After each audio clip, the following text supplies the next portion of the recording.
Assalamu alaikum. My name is Sumit Beg and I am again here for more examples on frequency distribution. हम लोग frequency distribution को last lectures में study कर चुके हैं कि हमारे पास फ्रीक्वेंसी डिस्ट्रीब्यूशन क्या होती है और हम किस तरह इसको कंस्ट्रक्ट करते हैं। सो आज हम इसकी कुछ मज़ीद एग्जांपल्स देखेंगे इस लेक्चर में।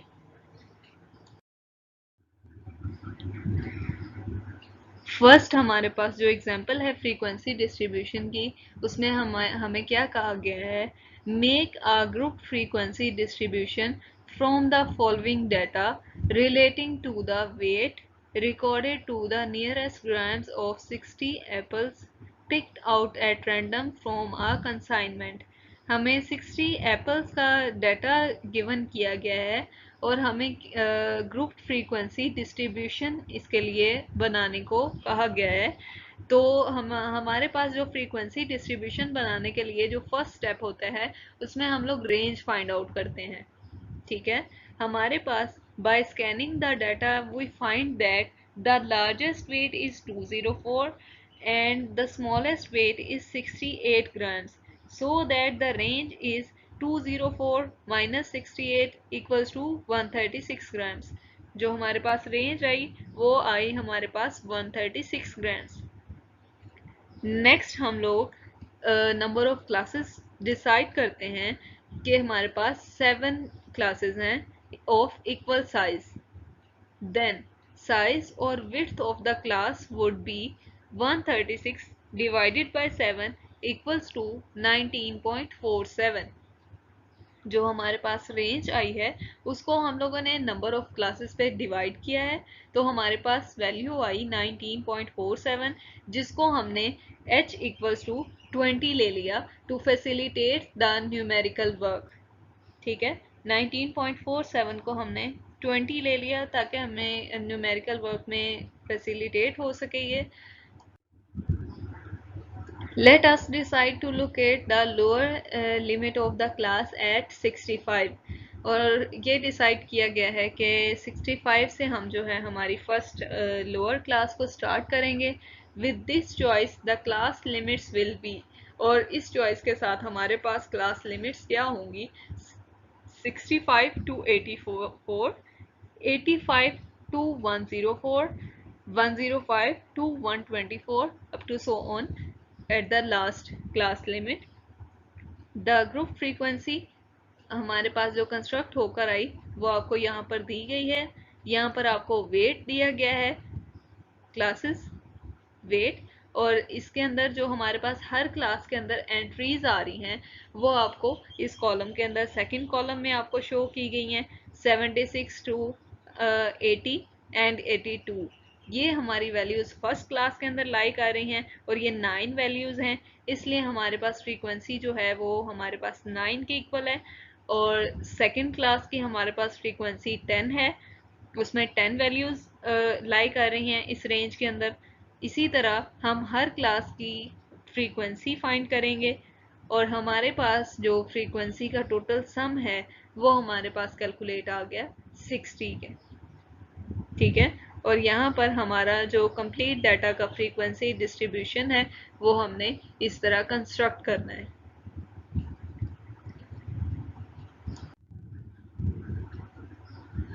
अब हम अपनी सेकेंड एग्जाम्पल देखते हैं। Given below are the mean annual death rates per 1000 at ages 20 to 65 in each of 88 occupational groups। हमें 88 ग्रुप्स का डाटा हमें दिया गया है एनुअल डेथ रेट्स का at the ages of 20 to 65। Construct a group frequency distribution. ठीक है, हमें 88 वैल्यूज़ का फ्रीक्वेंसी डिस्ट्रीब्यूशन कंस्ट्रक्ट करना है। इसके लिए जो हमारे पास सबसे पहला स्टेप है वो रेंज है। इस डाटा के लिए भी हम रेंज फाइंड करेंगे। इसकी जो लार्जर वैल्यू है डाटा की वो है 14 और जो स्मॉलेस्ट वैल्यू आई है वो हमारे पास है 3.9, so that the range is 14 minus 3.9 equals to 10.1। ये हमारे पास रेंज कैलकुलेट होकर आ गई। As the data are recorded to 1 decimal place, जो हमारे पास डाटा गिवन है वो हमारे पास 1 डेसिमल प्लेस तक रिकॉर्ड किया गया है। We may therefore locate the lower class limit of the first group at 3.5 और इसके रिस्पेक्ट हम ये लोकेट करते हैं लोअर क्लास लिमिट अपनी 3.5 से लोकेट करते हैं हम।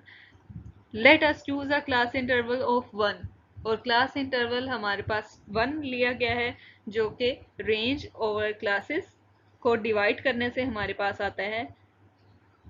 Then the class limits are specified as, तो जो इस तरह हमारे पास क्लास लिमिट्स बनेंगी वो हमारे पास फर्स्ट क्लास जो होगी वो होगी 3.5 टू 4.4 और नेक्स्ट होगी 4.5 टू 5.4 और इसी तरह हम सारे डाटा को क्लासेस में डिवाइड कर देंगे और जो कि हमें नेक्स्ट टेबल से आपको दिखाया गया है कैसे इसको टेबुलेटेड फॉर्म में रिप्रेजेंट करना है।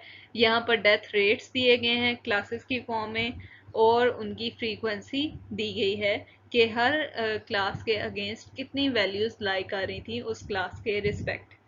ठीक है, हमारे पास 3.5 टू 4.4 में एक वैल्यू लाइक आ रही है इस रेंज में, सो फ्रीक्वेंसी इज 1। नेक्स्ट हमारे पास 4.5 टू 5.4 है, इसके रिस्पेक्ट फ्रीक्वेंसी हमारे पास 4 आ रही है। इस तरह हमने सब क्लासेस की फ्रीक्वेंसी फाइंड कर ली और हमारे पास टोटल जो फ्रीक्वेंसी का सम आ गया है वो है हमारे पास 88। ये हमारे पास क्लास फ्रीक्वेंसी डिस्ट्रीब्यूशन कंस्ट्रक्ट होगी इस एग्जांपल के लिए।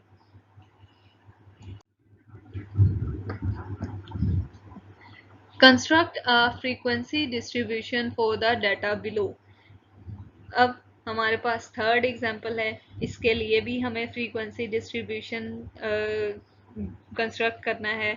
इसका भी हमने by scanning the data we find the largest value is 81.71 and the smallest value is 18.95 so that the range is 18.71 minus 18.95 equals to 62.76। 62.76 हमारे पास रेंज फाइंड होकर आ गई।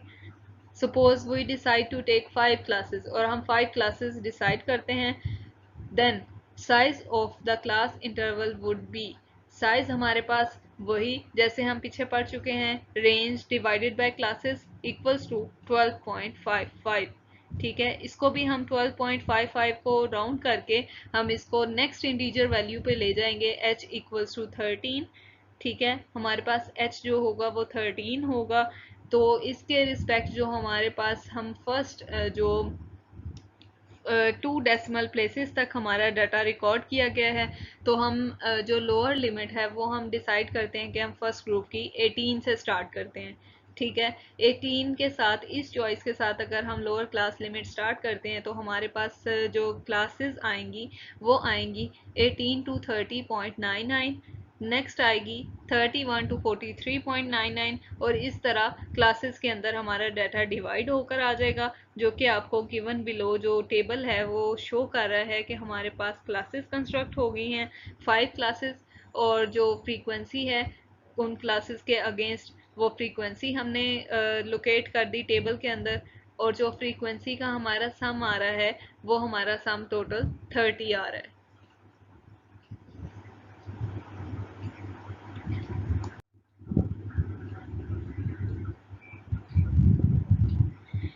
नेक्स्ट हम लोग आ जाते हैं स्टेम एंड लीफ डिस्प्ले पे। स्टेम एंड लीफ डिस्प्ले हमारे पास क्या होता है? A clear disadvantage of using a frequency table is that the identity of individual observations is lost in grouping process। ये आप जानते हैं कि जब हम फ्रीक्वेंसी टेबल बनाते हैं उसमें हम लोग क्लासेस बनाते हैं। ठीक है, तो क्लासेस के अंदर जो हमारे पास इंडिविजुअल ऑब्जर्वेशंस की जो आइडेंटिटी है वो लॉस्ट हो जाती है, जिसकी वजह से ग्रुपिंग प्रोसेस होता है वो हमारे पास जो क्लासेस का, उसमें इंडिविजुअल ऑब्जर्वेशंस की आइडेंटिटी जो है वो लॉस्ट हो जाती है। ये हमारे पास एक डिसएडवांटेज है फ्रीक्वेंसी डिस्ट्रीब्यूशन का। टू ओवरकम दिस ड्रॉबैक, और इस ड्रॉबैक को ओवरकम करने के लिए जॉन टुकी ने एक टेक्निक इंट्रोड्यूस कराई जिसको हम स्टेम एंड लीफ डिस्प्ले कहते हैं। ठीक है, This technique offers a quick and novel way for simultaneously sorting and data sets where each number in the dataset is divided into two parts, a stem and a leaf. जो हमारे पास stem and leaf display की technique है, ये हमारे पास एक sorting technique है जिसके अंदर हम डाटा के जो नंबर होता है उसको हम लोग टू पार्ट्स में डिवाइड कर देते हैं। एक पार्ट को हम कहते हैं stem and the other part is called a leaf. A stem is leading digit of each number and is used in sorting. जो हमारा स्टेम होता है उसको हम लीडिंग डिजिट कहते हैं और उससे हम सॉर्ट करते हैं अपने डाटा को। While leaf is the rest of number of trailing digits and shown in display, और जो लीफ होते हैं उनको हम डिस्प्ले में शो करते हैं, ठीक है। और vertical line separates the leaves from the stem, और हम एक सेपरेट लाइन ड्रॉ करते हैं जिसके थ्रू हम स्टेम को अलग लिखते हैं और लीफ को अलग डिस्प्ले करते हैं। All possible stems are arranged in order from smallest to largest, ठीक है। जो हमारे पास स्टेम्स आएंगी उनको हम स्मॉलेस्ट टू लार्जेस्ट ऑर्डर के अंदर अरेंज करेंगे and placed on the left side of the line, और उसको हम लेफ्ट साइड ऑफ लाइन पे डिस्प्ले करते हैं, ठीक है। ये हमारे पास स्टेम एंड लीफ डिस्प्ले है। इसको हम एग्जाम्पल के थ्रू भी देख लेते हैं। एग्जाम्पल में हमें नंबर दिया गया है, ठीक है। नंबर है 243। इसको अब हम स्प्लिट करेंगे स्टेम एंड लीफ डिस्प्ले के लिए। तो हम इसको इस तरह स्प्लिट कर सकते हैं कि हम लीडिंग डिजिट इसमें रख लें 2, जिसको हम कहेंगे स्टेम। तो हमारे पास जो बाकी डिजिट्स हैं वो होंगे ट्रेलिंग डिजिट, जिसको हम कहेंगे लीफ। वो आएंगे हमारे पास राइट साइड पर, ठीक है। या अगर हम इसको इस तरीके से भी स्टेम एंड लीफ में डिवाइड कर सकते हैं कि हम इसका लीडिंग डिजिट रख लें 24, जिसको हम कहेंगे स्टेम। तो हमारे पास जो लीफ है, जो रिमेनिंग डिजिट है जिसको ट्रेलिंग डिजिट कहेंगे, वो हमारे पास आ जाएगा 3। इन दोनों तरीकों से हम इसको प्रेजेंट कर सकते हैं इस नंबर को। हमारे पास जो स्टेम एंड लीफ डिस्प्ले को यूज करने का बेनिफिट हमारे पास क्या है। The stem and leaf display is useful step for listing the data in an array. हमारे पास जो डाटा है वो array में आ जाता है, ठीक है। इसलिए हमारा जो ये stem and leaf display है ये हमारे लिए useful है। Leaves are associated with the stem to know the number, और हमारे पास जो लीव्स हैं वो स्टेम्स के साथ एसोसिएट होते हैं, जिससे हम उस नंबर का पता कर सकते हैं कि ये नंबर हमारे पास क्या है, ठीक है। जैसे हमने लास्ट एग्जांपल में देख लिया कि 243 को अगर हम मिला दें स्टेम और लीफ के साथ तो हमारे पास वो एक्चुअल नंबर आ जाता है जो हमारे पास था। The stem and leaf table provides a useful description of data set and can be easily converted to a frequency table. जब हमारे पास stem and leaf table होगा, इससे हमारे पास डाटा की डिस्क्रिप्शन भी हो जाएगी और इसको हम लोग कन्वर्ट कर सकते हैं फ्रीक्वेंसी टेबल में भी। स्टेम एंड लीफ जो हम लोगों ने डिस्प्ले देखा है उसकी एग्जाम्पल है हमारे पास। The ages of 30 patients admitted to a certain hospital during a particular week were as follows. हमारे पास 30 पेशेंट्स हैं जिनका डाटा हमें गिवन है, जो किसी हॉस्पिटल के अंदर किसी पर्टिकुलर वीक में एडमिट रहे हैं। 30 पेशेंट्स का हमारे पास डाटा है और हमें ये कहा गया है construct a stem and leaf display from the data and list the data in an array। हमें अपने डाटा को एक array के अंदर शो करवाना है, लिस्ट करवाना है और स्टेम एंड लीफ डिस्प्ले हमें इसके लिए कंस्ट्रक्ट करना है। तो इसका सॉल्यूशन देखते हैं। सॉल्यूशन में a scan of the above data indicates that observations ranges from 12 to 74। यहाँ पर हमें जो डाटा गिवन है, यहाँ हम देख सकते हैं कि हमारे पास जो मिनिमम वैल्यू है डाटा की वो है 12 और जो मैक्सिमम डाटा है हमारे पास, मैक्सिमम वैल्यू डाटा की है वो है 74। सो ये हमारी वैल्यूज 12 और 74 के बिटवीन लाई कर रही हैं। We use the first or leading digit as the stem and the second trailing digit as the leaf। जैसे हम पीछे पढ़ चुके हैं स्टेम एंड लीफ डिस्प्ले के अंदर कि हम लोगों के पास जो फर्स्ट डिजिट होता है उसको हम एज अ स्टेम लेते हैं, और जो हमारे पास सेकंड डिजिट होता है और उसको ट्रेलिंग डिजिट भी कहते हैं, उसको एज अ लीफ हम कंसीडर करते हैं। तो इस एग्जाम्पल के लिए द फर्स्ट ऑब्जर्वेशन इज 48। यहाँ पर डाटा के अंदर हमारे पास जो पहली ऑब्जर्वेशन है वो 48 है। ठीक है, 48 के लिए हमारे पास स्टेम क्या होगी, जो इसका फर्स्ट डिजिट होगा, और फर्स्ट डिजिट 48 में 4 है, इसलिए इसका स्टेम जो है वो 4 है। एंड लीफ ऑफ 8, और लीफ जो बना वो सेकेंड डिजिट बना, इसलिए लीफ हमारे पास 8 है। और फिर नेक्स्ट है the second stem of 3 and a leaf of 1, और जो हमारे पास सेकेंड ऑब्जर्वेशन है डाटा की 31, इसके अंदर हमारे पास स्टेम जो है वो 3 है और लीफ हमारे पास 1 है। इसी तरह हम सारी वैल्यूज के लिए स्टेम्स और लीफ को सेपरेट करेंगे और इसको डिस्प्ले में शो करेंगे, placing the leaves in order in which they appear in the data.